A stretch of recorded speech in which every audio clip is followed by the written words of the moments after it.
نہیں ہے، مگر ہاں حدیث پاک میں 27ویں رات کے بارے میں زیادہ حدیث پاک موجود ہے، اس کے بارے میں زیادہ فضیلتیں آتی ہیں، مگر ایسا بھی کوئی ثبوت کے ساتھ کوئی ایسی حدیث نہیں ہے کہ لیلۃ القدر صرف 27ویں رات کو ہے، نہیں۔ اگر کوئی لوگ کچھ لوگ 27ویں رات ہی کو صرف لیلۃ القدر تلاش کرنا چاہے، میرے عزیزوں تو ہو سکتا ہے کوئی لیلۃ القدر 21ویں رات میں گزر چکی ہو سکتا ہے کوئی لیلۃ القدر 23ویں رات میں گزر چکی ہو سکتا ہے کوئی 25ویں رات میں گزر چکی ہو، مگر ہاں یہ ضروری ہے کہ 7 راتوں میں سے کسی ایک رات میں ہے،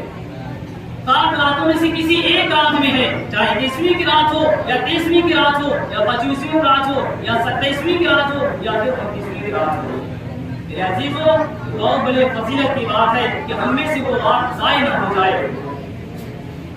ہمیں سے ہر ایک کے اندر ایک جستجو ہونا چاہیے، ایک طلب ہونا چاہیے اللہ کی رحمت کا کہ کہیں ہم سے وہ رات ضائع نہ ہو جائے۔